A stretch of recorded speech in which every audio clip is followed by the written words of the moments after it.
Hello दोस्तों, नमस्कार। Welcome to innovative GS knowledge with आकाश।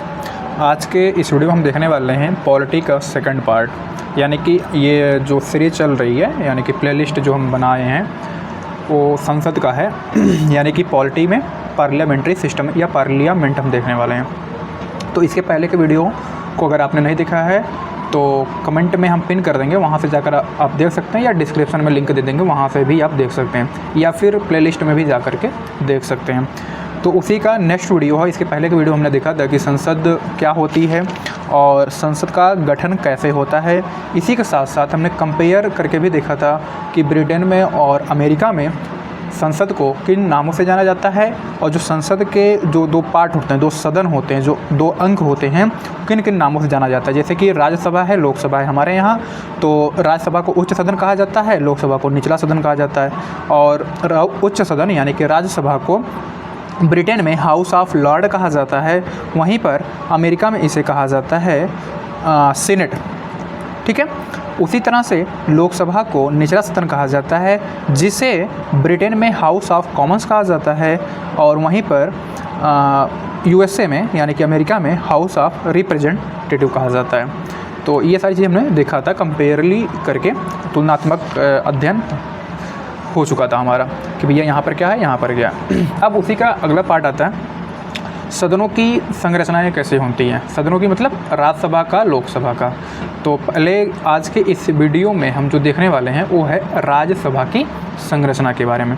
इसका नेक्स्ट वीडियो आएगा लोकसभा का संरचना, फिर नेक्स्ट वीडियो आएगा लोकसभा का चुनाव प्रणाली। तो ये मतलब पार्ट बाई पार्ट, छोटे छोटे पार्ट में हम वीडियो में देखेंगे, समझेंगे। तो अच्छा, इससे जो है आसानी भी होगी आपको भी, कि मतलब फटाफट रिवीजन भी हो जाएगा आपका, है ना। ये पूरा वीडियो जो है सीरीज जो मतलब हम एक चालू किए हैं संसद का या पॉलिटी का, ये रिवीजन के मतलब पॉइंट ऑफ व्यू से हम ये बना रहे हैं। ठीक है। क्विक रिवीजन, हैंड नोट्स, मतलब quick revision by hand notes या शॉर्ट नोट्स। तो चलिए स्टार्ट करते हैं। जैसे कि राज्यसभा की जो संरचना होती है इसके बारे में, यानी संरचना मतलब स्ट्रक्चर का मतलब भैया इसका बनावट कैसे बनता है, राज्यसभा का निर्माण कैसे होता है ना, या राज्यसभा का निर्माण होता है का मतलब ये है यहाँ पर कि राज्यसभा के जो सदस्य होते हैं वो कैसे चुने जाते हैं, ये चीज़ यहाँ पे बताई गई है। ठीक है। कितने होते हैं, कहाँ से चुने जाते हैं, कैसे चुने जाते हैं, कौन सी पद्धति अपनाई जाती है ना, किस जो है प्रणाली के तहत इनका जो है चयन होता है, चुनाव होता है, निर्वाचन होता है, ये सारी चीज़ें इसमें हमें पढ़ना होता है। तो जो राज्यसभा का संरचना है यानी जो उच्च सदन हमारा होता है, इसकी जो बात कही गई है वो हमारे अनुसूची नंबर 4 में कहा गया, यानी कि चौथी अनुसूची में इसका उल्लेख किया गया है। इसमें क्या किया गया है भैया, सीटों का आवंटन। क्या किया गया है, सीटों का आवंटन के बारे में इसमें बात बताई गई है। किस में बात बताई गई है, चौथी अनुसूची में। चौथी अनुसूची में क्या है, राज्यसभा की संरचना के बारे में है। उसमें क्या बताया गया है, सीटों का आवंटन बताया गया है। किसका आवंटन, तो स्टेट का आवंटन और यूटीज़ का। स्टेट का मतलब राज्य का, जो भी राज्य होते हैं वहाँ पर कितने कितने सीटें होंगी या कैसे होंगी, ये सारी चीज़ें बताई गई हैं। वहीं पर संघ शासित जो प्रदेश होते हैं, जिसे आप यूनियन टेरिटरीज़ कहते हैं, वहाँ पर सीटों के बारे में बताया गया है या आवंटन के बारे में बताया गया है। ये बात हो गई राज्यसभा के चौथे अनुसूची में सीटों का आवंटन के बारे में बात। तो राज्यसभा से संबंधित कौन सी सूची है, चौथी है। क्या है, सीटों का आवंटन के बारे में है। कौन से सीट के आवंटन के बारे में है, तो राज्य के बारे में और केंद्र शासित प्रदेश के बारे में है। ठीक है। अच्छा, राज्यसभा जो होती है उसके अधिकतम जो संख्या होती है, या राज्यसभा के सदस्यों की अधिकतम संख्या जो होती है वो 250 होती है, यानी कि 250 होती है। राज्यसभा के अधिकतम सदस्यों की संख्या 250 होती है, ये ध्यान दीजिएगा।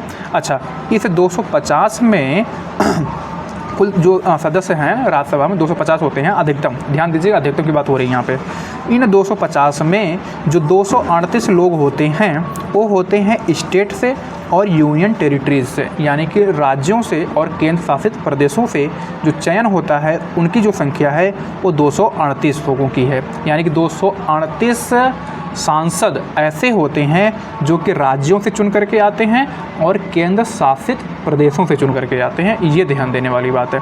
ठीक है। अच्छा, बाकी बचे हुए जो 12 सदस्य होते हैं उनका चयन किया जाता है राष्ट्रपति के द्वारा, प्रेसिडेंट के द्वारा। पीआर का मतलब प्रेसिडेंट के द्वारा, यानी कि राष्ट्रपति के द्वारा चयन किया जाता है। और किन लोगों का चयन किया जाता है ये अभी हम आगे देखने वाले हैं। ठीक है, इतनी बात समझ में आ गई। राज्यसभा से संबंधित कौन सी अनुसूची है, तो चौथी अनुसूची है। क्या बताया गया है, स्टेट और यूनियन टेरिटरीज़ के सीटों के आवंटन के बारे में बात बताई गई है। राज्यसभा में अधिकतम सदस्यों की संख्या कितनी होती है, तो 250 होती है। 250 में 238 कितने कहाँ से होते हैं, तो 238 जो सदस्य चुने जाते हैं उस राज्यों से और केंद्र शासित प्रदेशों से चुने जाते हैं।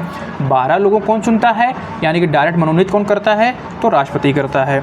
ठीक है, अच्छा इतनी बात हो गई। अब इसी राज्यसभा में सबसे पहले हम देखते हैं ये स्टेट वाला, यानी कि राज्यों का जो प्रतिनिधित्व होता है या राज्यों के जो मतलब सांसद चुनकर आते हैं वो कैसे आते हैं, है ना, तो उनका मतलब निर्वाचन कैसे होता है, उनका चुनाव कैसे होता है, ये इस वाले पार्ट में हम देखने वाले हैं, राज्यों का प्रतिनिधित्व। ठीक है, रिप्रेजेंटेटिव। तो इनका जो निर्वाचन होता है भैया, वो विधानसभा जो होती है ना, जो विधानसभा हमारा होता है वहाँ के जो निर्वाचित सदस्य होते हैं, यानी कि सीधा सीधा एमएलए के द्वारा, MLA member of legislative assembly. ठीक है, तो जो विधानसभा के सदस्य होते हैं, अब अच्छा विधानसभा क्या है, वो विधानमंडल जैसे कि संसद होता है।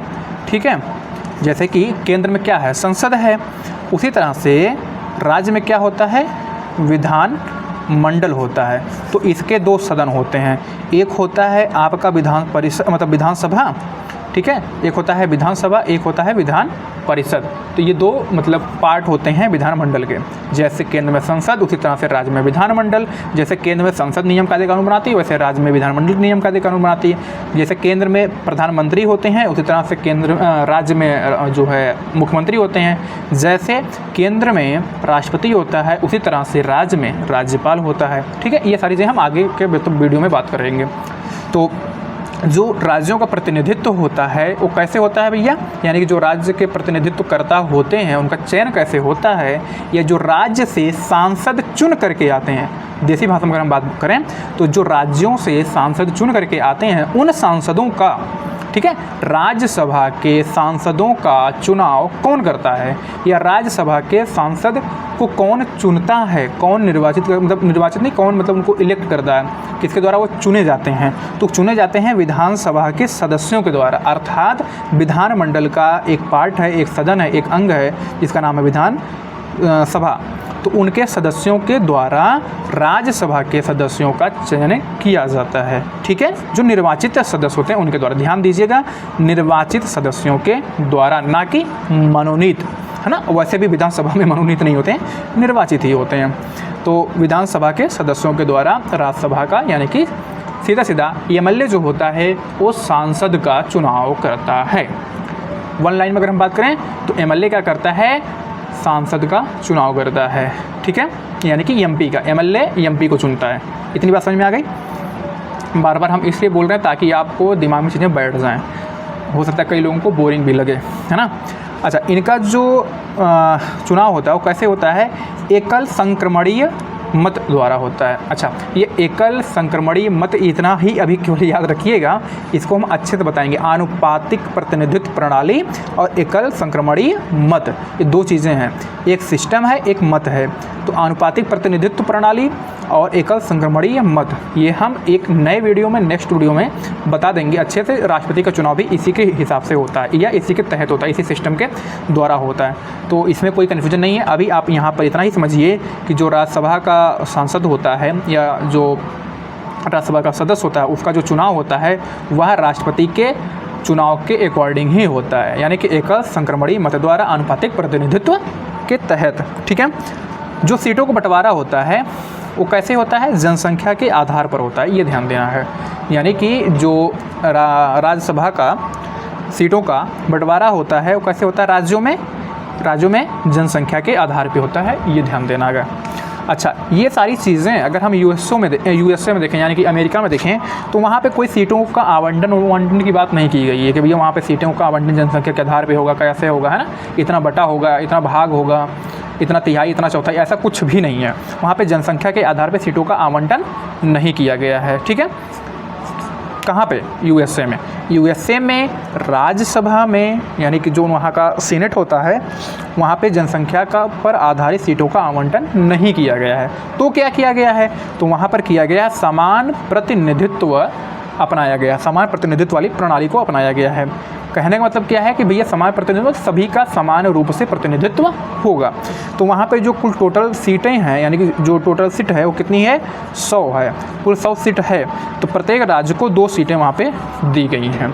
ठीक है, ये हो गया कंपेयर करके हमने जान लिया, देख लिया कि हमारे यहाँ यानी कि भारत में कैसे राज्यों का मतलब प्रतिनिधित्व होता है और जो है दूसरी तरफ यूएसए में कैसे राज्यों का मतलब प्रतिनिधित्व होता है। तो उनके यहाँ क्या है, सीटों का जो आवंटन होता है वो जनसंख्या के आधार पर नहीं होता है। तो किस आधार पे होता है भैया? तो वहाँ पे समान प्रतिनिधित्व प्रणाली अपनाई गई है, अर्थात कुल वहाँ पे जो संख्या है सीटों का वो 100 है और प्रत्येक राज्यों को जो मिला हुआ है वो 2 सीटें मिली हुई हैं। ठीक है, ये हमेशा ये निश्चित रहता है, बल्कि हमारे यहाँ क्या होता है जबकि सीटें बदलती रहती हैं जनसंख्या के आधार पर। तो ये हो गया राज्य से कैसे मतलब प्रतिनिधियों को चुना जाता है। अब हम देख लेते हैं संघ शासित प्रदेशों से प्रतिनिधियों को कैसे चुना जाता है, यानी कि यूनियन टेरिटरीज से जो सांसद चुन करके आते हैं उनका चयन कैसे होता है। तो इनका भी जो है निर्वाचन होता है, कैसे होता है? तो इनका किसी मतलब सदस्य के द्वारा नहीं होता, इनका एक निर्वाचन मंडल होता है, एक निर्वाचक मंडल होता है, उनके सदस्यों के द्वारा यूनियन टेरिटरीज के सदस्यों को मतलब चुना जाता है या यूनियन टेरिटरीज के मतलब सांसद बनाए जाते हैं। इनकी भी जो पद्धति होती है वो आनुपातिक प्रतिनिधित्व होती है, एकल संक्रमणी मत द्वारा होता है। ठीक है, अच्छा ऐसा जो होता है वो कहाँ पर होता है? वो दिल्ली में होता है, पुदुचेरी में होता है। ठीक है, दिल्ली और पुदुचेरी में क्या है, ये प्रणाली को अपनाया जाता है या संघ राज्य का मतलब प्रतिनिधित्व तो वहाँ पे है। अच्छा, बाकी में क्यों नहीं? आप कहेंगे भैया यूनियन टेरिटरीज तो कई ठो हैं, है ना, 6-7 ठो हैं, तो वहाँ पर क्यों नहीं है? क्योंकि वहाँ पे जनसंख्या बहुत ही अल्प है, बहुत ही कम है, जबकि दिल्ली और पुदुचेरी में जनसंख्या ज़्यादा है, इसलिए यहाँ पर इनका चयन होता है। यानी कि यहाँ पर सांसद हैं, एमपी हैं, बाकी के यूनियन टेरिटरीज में सांसद नहीं हैं। ठीक है, ये ध्यान दीजिएगा, यानी कि राज्यसभा की सीट नहीं है। ठीक है, इतनी बात समझ में आ गई। केंद्र शासित प्रदेश। अब हम बात कर लेते हैं जो मनोनीत सदस्य होते हैं, यानी कि जो 12 सदस्यों को राज्यसभा में राष्ट्रपति के द्वारा मनोनीत किया जाता है, उनको कैसे क्या होता है ना, उनका निर्वाचन कैसे, उनको कैसे मनोनीत किया जाता है, निर्वाचन तो नहीं, मनोनयन कैसे होता है ये देखिएगा। तो 12 सदस्यों का जो है मनोनयन होता है यानी मनोनीत करता है राष्ट्रपति के। अच्छा, किन क्षेत्रों से होने चाहिए? जो 12 सदस्य होते हैं वो किन किन क्षेत्रों से होने चाहिए? तो भैया या तो कला से हो, साहित्य से हो, विज्ञान से हो या कोई समाज सेवा, कोई समाज सेवक हो। तो ये 4 क्षेत्रों में से किसी एक क्षेत्र का हो या चारों क्षेत्रों का हो, कोई भी हो, है ना, उसको क्या करता है राष्ट्रपति डायरेक्ट मनोनीत कर देता है, ये ध्यान दीजिएगा। अच्छा, ये मनोनयन वाली प्रणाली जो है केवल हमारे यहाँ है, यूएसए में यानी कि अमेरिका के सीनेट में, सीनेट का मतलब राज्यसभा में ऐसा कोई प्रावधान नहीं है, ये ध्यान दीजिएगा। तो हो सकता है कि क्वेश्चन पूछा जा सके कि राज्यसभा के संदर्भ में या राज्य परिषद के संदर्भ में या फिर उच्च सदन के संदर्भ में, ठीक है, उच्च सदन के सदस्यों के निर्वाचक या निर्वाचित मतलब प्रणाली में निम्नलिखित कथनों पर विचार कर सही विकल्प का चयन करें। तो हो सकता है वहाँ पे दे दे कि हमारे यहाँ मतलब भारत में 12 सदस्यों का मनोनयन राष्ट्रपति द्वारा किया जाता है, जबकि अमेरिका में यही संख्या 14 है या इसकी दुगनी है। ऐसा कुछ मतलब मिसप्रिंटिंग करके अगर दे दे तो ये ध्यान दीजिएगा, मनोनयन वाली प्रणाली हमारे यहाँ है ना कि अमेरिका में है। ठीक है, अमेरिका में ऐसा कुछ भी नहीं है। वहाँ पर जो है अभी हमने एक चीज़ और बताया था, वहाँ पर और क्या नहीं है, सीटों का आवंटन यानी कि सीटों का बंटवारा जो है ये वाली चीज़ है ना, जनसंख्या के आधार पे नहीं है। तो क्या है, तो वहाँ पे समान प्रतिनिधित्व प्रणाली है। ये कुछ मतलब मूल चीज़ें हम बता रहे हैं जहाँ से क्वेश्चन पूछा जा सकता है कंपेयर करके, या मिसप्रिंट जो है हो सकता है, मिसलीडिंग कर सकता है ना, कह देगा कि भैया कि हमारे यहाँ ये जनसंख्या के आधार पे होता है तो उनके यहाँ भी जनसंख्या के आधार पे होता है। तो ऐसे भी दे सकता है कि भारत और अमेरिका में राज्यों का प्रतिनिधित्व एक समान से होता है या एक तरह से होता है। तो ये गलत हो जाएगा, क्यों? क्योंकि हमारे यहाँ जनसंख्या आधारित है जबकि उनके यहाँ समान प्रतिनिधित्व प्रणाली आधारित होता है। ठीक है, तो ये ध्यान दीजिएगा। क्वेश्चन बनते कहाँ से हैं ये हमें पकड़ना चाहिए। तो भैया ये आज का हमारा यहाँ तक का वीडियो होता है समाप्त। अब इसके नेक्स्ट वीडियो हम देखेंगे लोकसभा का, ठीक है। इसके नेक्स्ट वीडियो में हम क्या देखेंगे, लोकसभा का जो है संरचना, लोकसभा की संरचना कैसे होती है, यानी कि वहाँ पे राज्यों का प्रतिनिधित्व क्या से होता है, संघ राज्य क्षेत्रों का यानी कि यूनियन टेरिटरीज का कैसे होता है ना। इसी तरह से नामित या निर्देशित जो सदस्य होते हैं उनका क्या होता है, कैसे होता है, ठीक है। फिर उसके बाद हम देखेंगे लोकसभा की चुनाव प्रणाली, ये सारी चीज़ें हम मतलब आगे पार्ट बाय पार्ट करके देखेंगे। तो आज का वीडियो यहीं तक। अगर यह छोटा सा वीडियो हमारा पसंद आया हो तो please like share comment subscribe जरूर कीजिएगा। मिलते हैं नेक्स्ट वीडियो में, तब तक लिए नमस्कार, जय हिंद, वंदे मातरम।